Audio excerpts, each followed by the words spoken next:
Olá, gente. Professor Carlos Clay gravando a segunda aula desta série de conjuntos.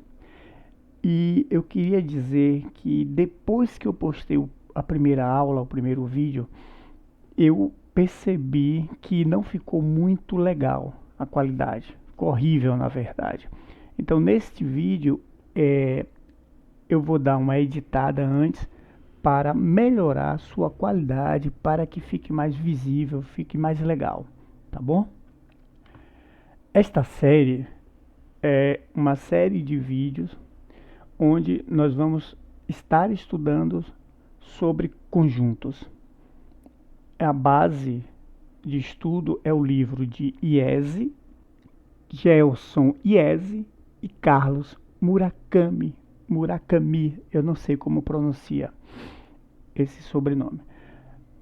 Então eu resolvi chamar esta série de Estudando Conjuntos, porque minha ideia é pegar o livro e estudar com vocês e ler partes do livro para que nós possamos aprender a ler o que está escrito nos livros de matemática, que muitas das dificuldades de quem começa a estudar matemática e quem não tem muita inclinação para a área de matemática é justamente interpretar o que está escrito, os seus símbolos, a forma que o autor coloca as descrições, as propriedades. Então, nós vamos estar estudando juntos, tá? Não é apenas mais uma aula, como já foi dito no primeiro vídeo.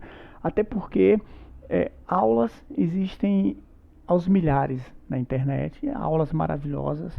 Então, minha ideia aqui é estudar junto com vocês. Vejamos.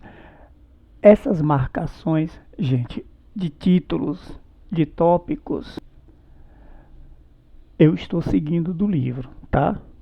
Aqui é o capítulo 2 e na sequência eu tenho esse título, Conjunto Universo, é o que nós vamos ver, e o tópico, o parágrafo, eu não sei como é que. Sinceramente eu não sei dizer se corresponde aos tópicos de parágrafos ou. Enfim, essa numeração ela está de acordo com o livro da nona edição, volume 1. Vejam só, quando vamos desenvolver um certo assunto de matemática, admitimos a existência de um conjunto U ao qual pertencem todos os elementos utilizados no tal assunto. Vejam só, quando eu vou estudar alguma coisa, eu tenho um conjunto chamado U. Esse conjunto é o conjunto universo, com todas as possibilidades, com todos os elementos possíveis daquele tópico que eu estou abordando no momento. Vamos entender melhor. Digamos que eu esteja resolvendo uma equação do segundo grau. Eu posso afirmar, então, que eu terei como resposta números que fazem parte do conjunto dos números reais. Então, o meu conjunto universo, as minhas possibilidades de solução dessa equação do segundo grau são números que pertencem ao conjunto dos números reais. O conjunto universo diz para mim qual o universo daquilo que eu estou estudando. Então imagine que você tem 3 caixas. Numa delas você tem objetos, réguas, canetas, cadernos. Numa outra caixa você tenha remédios, diversos tipos de remédios. Numa outra caixa você tem brinquedos. Cada caixa dessa eu posso imaginar como um universo de elementos específicos.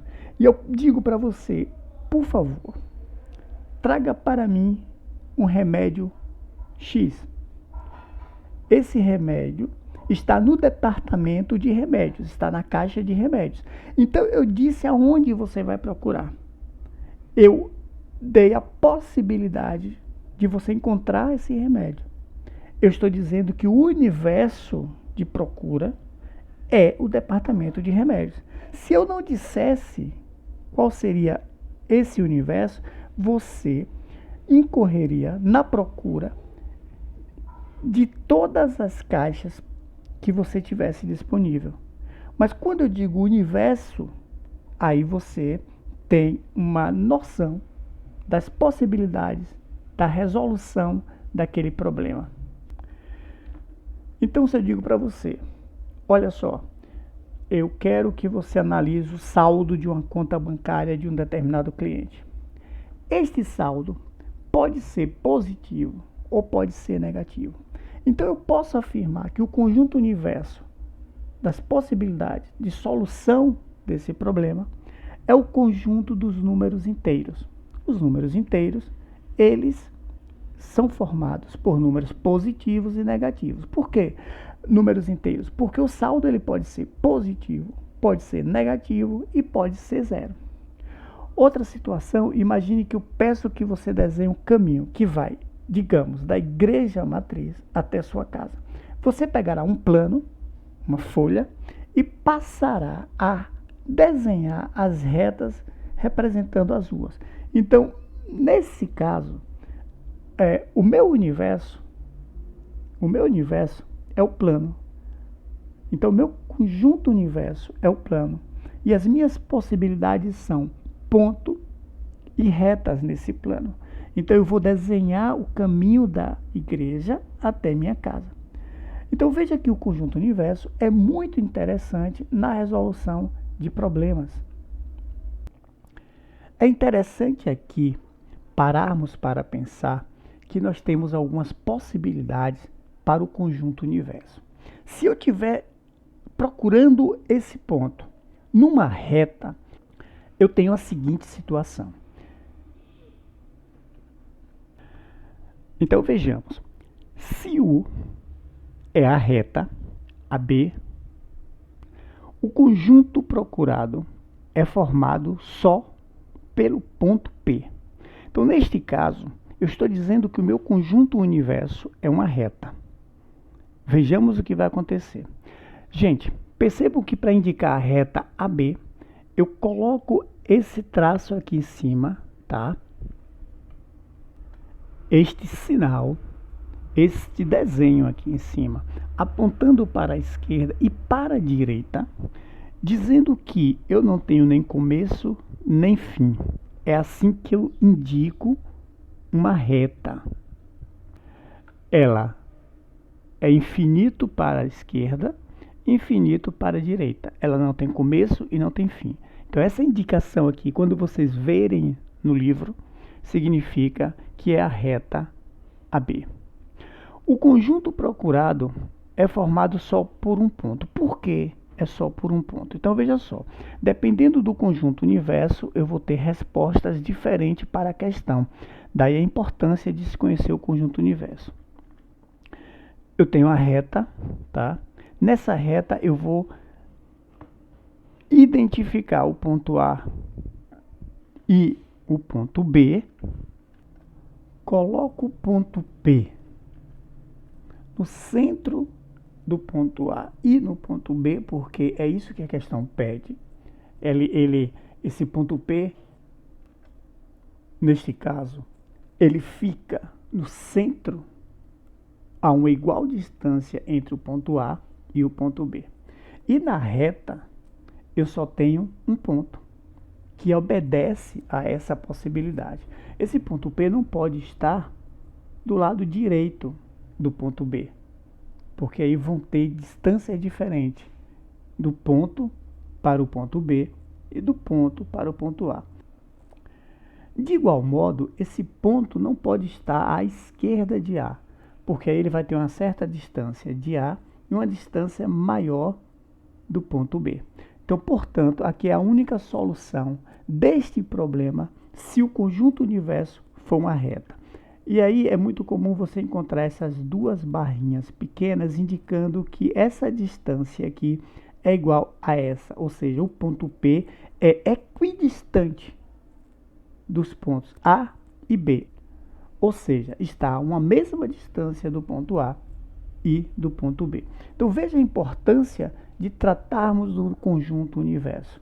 Para o conjunto universo sendo uma reta, eu tenho que a minha solução deste problema é um conjunto que tem como solução o ponto P.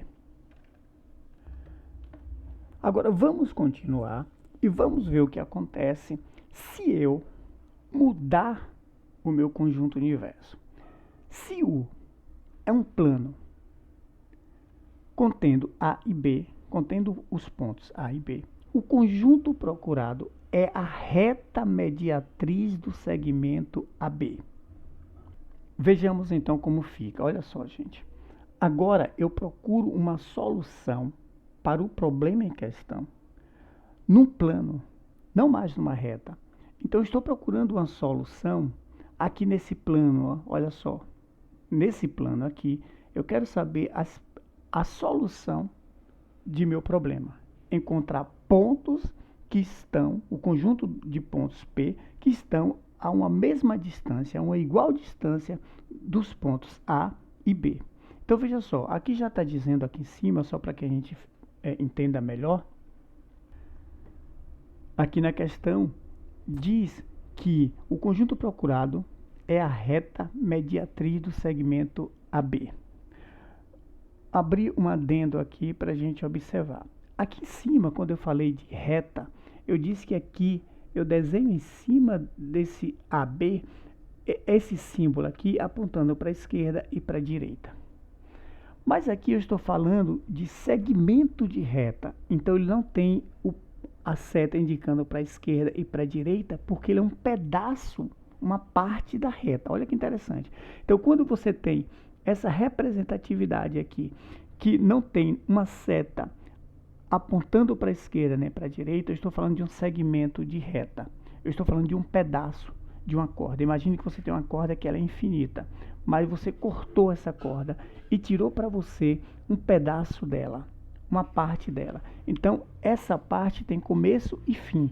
Por isso, eu indico este segmento, esta parte desta corda, por exemplo, com um traço aqui em cima, sem apontar para a esquerda nem para a direita. Outra coisa é que a minha solução agora muda, não é mais o ponto P, aqui foi o ponto P, mas aqui agora o autor está dizendo que a minha solução é a reta mediatriz do segmento AB. Então eu tenho o segmento AB, a reta, ou o segmento de reta mediatriz, veja só, mediatriz porque passa pelo ponto médio, aqui é o ponto médio, a gente já viu isso na questão anterior, aqui é o ponto médio, e essa reta perpendicular, ou seja, que forma um ângulo de 90 graus aqui, ela passa pelo ponto médio, então é chamada de mediatriz. Então, ela é a solução, não mais um ponto. Todos os pontos, os infinitos pontos que existem nessa reta, são solução dessa questão agora. Por quê? Porque nesse plano aqui, preste atenção, nesse plano, qualquer ponto que eu imaginar que esteja aqui em cima dessa reta, está a uma mesma distância do ponto B e do ponto A. Ao começar por este daqui, tá? Que já foi visto na questão anterior. Eu pego a questão anterior e desenho e faço projeções no desenho que eu já tinha e formo essa imagem aqui, só para que a gente tenha uma noção. Porque se eu pego esse ponto P aqui, ele está a uma mesma distância do ponto A, olha só, é uma mesma distância. E qualquer outro ponto que eu pegue nessa reta aqui, qualquer outro ponto, eu tenho uma equidistância entre os pontos A e B. Então, para que não haja mais dúvida, eu mudei o meu conjunto universo, que eu estou considerando plano, tá? Um plano qualquer, e eu tenho como resposta uma reta. Esta reta mediatriz aqui em vermelho, tá? E quando a questão fala de segmento, ela está falando do segmento AB, esse segmento aqui, de A, desse ponto até B, é um segmento, porque eu cortei a reta AB para trabalhar com esse segmento. E quando eu tenho esta reta que passa no centro desse segmento, tá? Essa reta mediatriz. Por que uma reta? Porque é infinito para cá e é infinito para cá. Esse plano aqui eu delimitei com essas bordas aqui, mas ele é infinito para a esquerda, ele é infinito para a direita, é infinito para cima, é infinito para baixo. Então, a solução é uma reta. A solução não é um segmento de reta, não é um pedaço, não é só esse pedaço aqui, tá? Não é só esse pedaço daqui até aqui. A solução é infinita. O correto era eu ter colocado aqui uma setinha apontando para cima e uma setinha apontando para baixo. Imagine você ampliando essa imagem do plano infinitamente. Então, essa reta aqui vai seguindo como solução. Qualquer ponto aqui subindo tem a mesma distância entre o ponto A e o ponto B. Sigamos. Agora, o meu conjunto universo é o espaço. São as 3 dimensões. Pense no mundo ao seu redor. Então, eu tenho como conjunto universo todo esse espaço, as 3 dimensões, certo? Neste caso, a solução do problema, ou seja, o conjunto procurado, é o plano mediador do segmento AB. Plano perpendicular ao segmento AB no seu ponto médio. Vamos lá. Eu li e não entendi nada.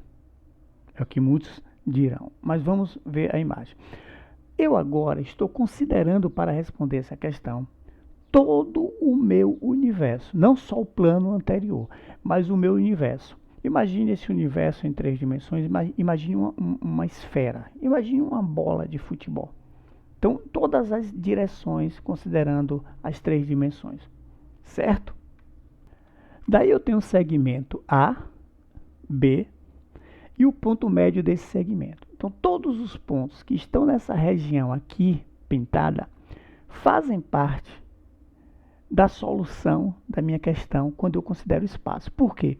Ele não é solução apenas nessa direção, nesse sentido, aqui, ó, nessa horizontal, no ponto médio dessa horizontal. É solução também na vertical, aqui, ó, aqui e aqui, em todas as direções do espaço.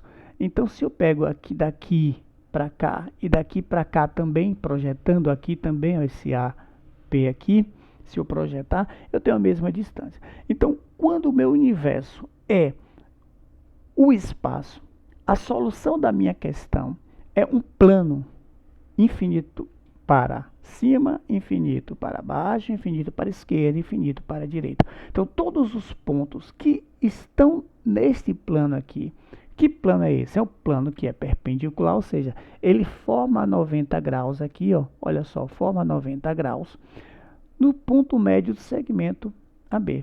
Então, todos os pontos que estão aqui, tá, pintados, marcados, todos eles, infinitos pontos, eles são solução dessa questão quando eu considero o universo de possibilidades o meu espaço. Então vejam que para responder a mesma questão, dependendo do conjunto universo, eu tive aqui 3 soluções. Eu tive o ponto quando o meu conjunto universo é a reta.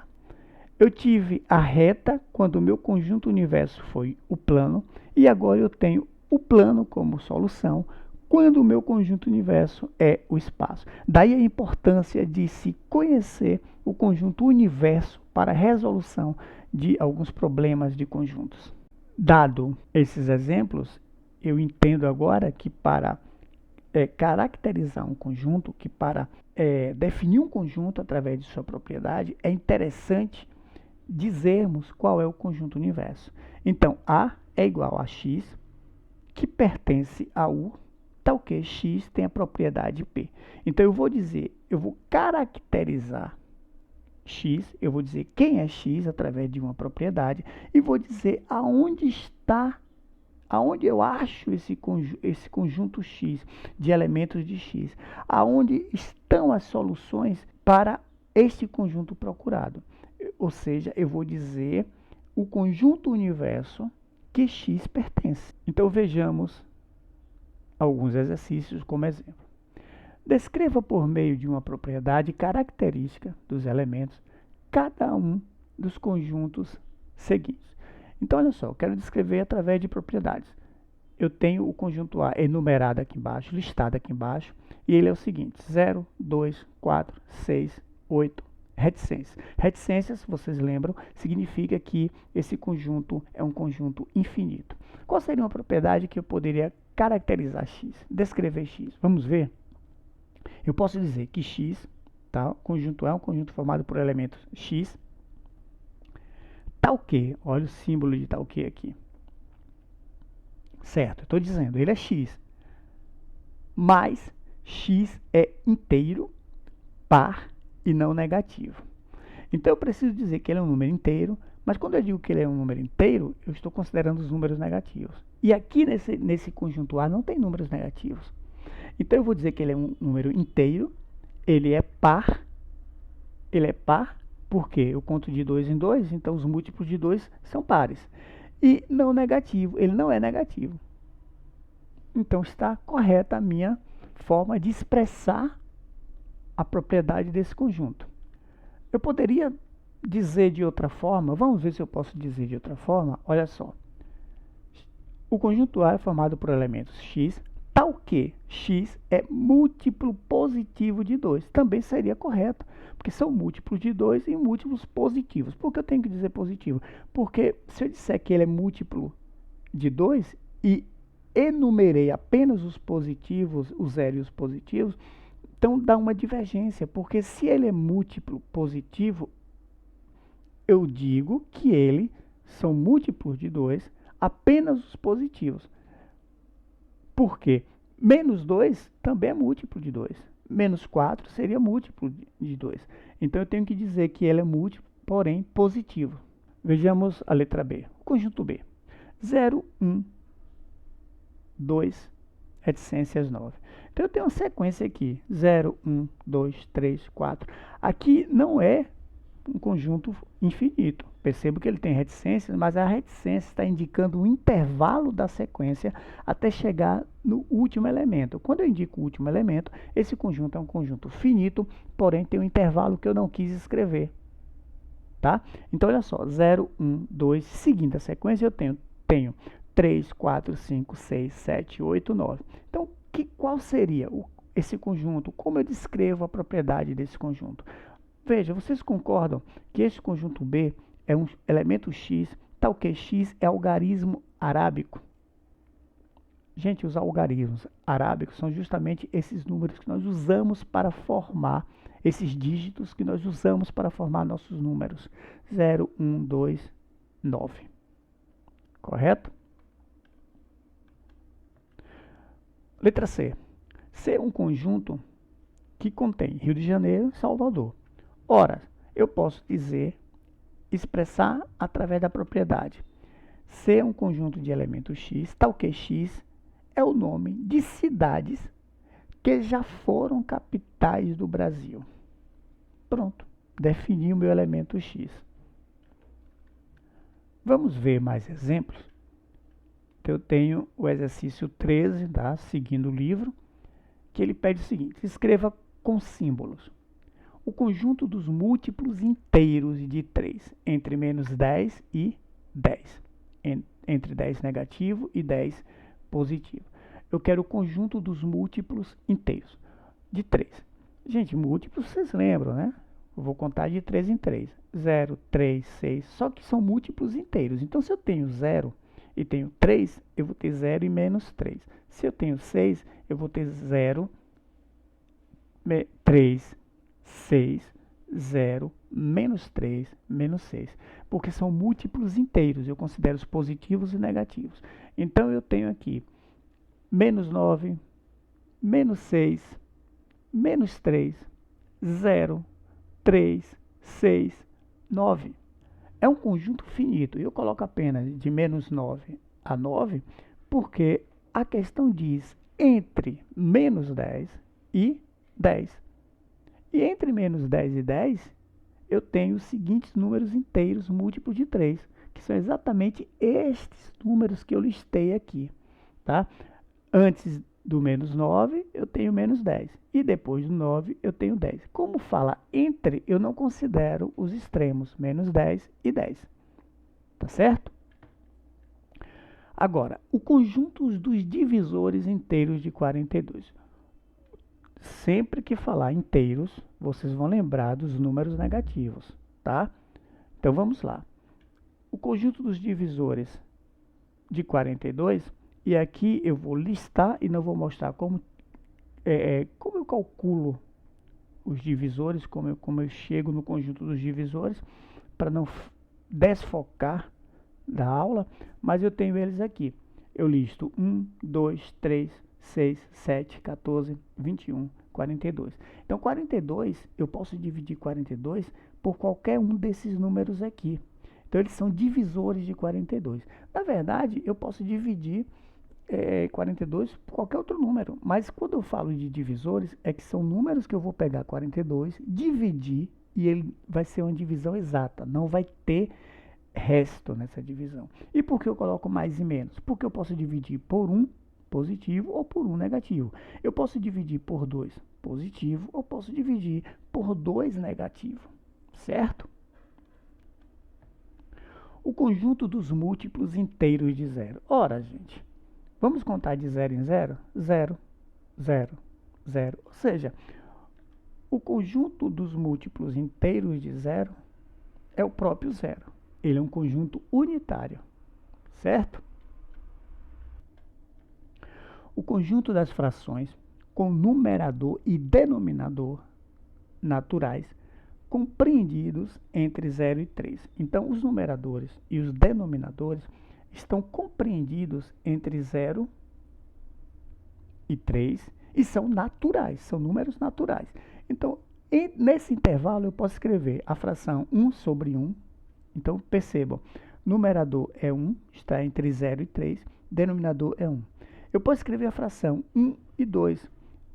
Numerador 1 está compreendido no intervalo dado e denominador 2 está compreendido no intervalo dado. Então, seguindo esse mesmo raciocínio, eu tenho esse conjunto aqui, 1 sobre 1, 1 meio, 2 sobre 1, 2 sobre 2. Certo? Tranquilo. Tenho agora o exercício 14. Descreva por meio de uma propriedade dos elementos. A é igual a 1 menos 1, 2 menos 2, 3 menos 3, 6 menos 6. Então percebam, de cara eu pensei, ora, x pertence, ou x é o conjunto dos inteiros. Só que aqui eu percebo o seguinte, que ele tem começo e tem fim. Ele tem começo e tem fim. Outra coisa interessante é que tinha uma certa sequência 1, 2, 3, só que aqui pula para 6. Então, qual é a conclusão? Tá? Quebrando a cabeça, pensando um pouco, que é importante pensar também, nós chegamos à conclusão de que o conjunto A é formado por elemento x, mais, x é divisor de 6. Ou seja, esses números aqui são divisores do número 6. Olha que legal. Eu posso dividir 6 por cada um deles, inclusive os negativos também, foi o que nós já vimos. Esse conjunto, 0, menos 10, menos 20, menos 30, menos 40, reticência. Está dizendo aqui, é infinito nessa sequência, nesse padrão de sequência, de 10 em 10 negativos. Menos 10, menos 20, menos 30, menos 40. Ora, eu poderia afirmar também que seriam x conjunto dos números inteiros, só que aqui eu percebo que não existem números positivos, só tem números negativos. Então eu posso afirmar o seguinte, que B é um conjunto formado por elementos x, é x, tal que x é múltiplo inteiro, ele é inteiro porque ele é um número negativo, e negativo de 10. Por que eu preciso dizer que ele é número inteiro negativo? Porque os números negativos são números inteiros, mas os números positivos também são considerados números inteiros. Mas aqui eu só tenho números negativos, então eu tenho que dizer que ele é um inteiro negativo de 10, múltiplo de 10.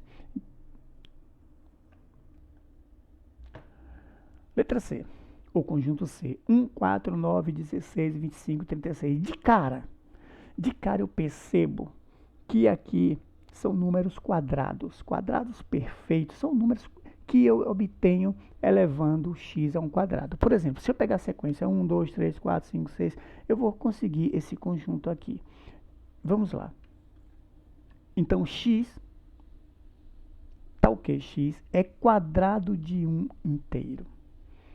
Professor, mas não tem número negativo aqui, porque o senhor diz quadrado de um inteiro? Porque os números inteiros consideram os números positivos e negativos. Eu vou abrir um adendo para a gente entender melhor essa letra C, só que antes vamos ver aqui a letra D.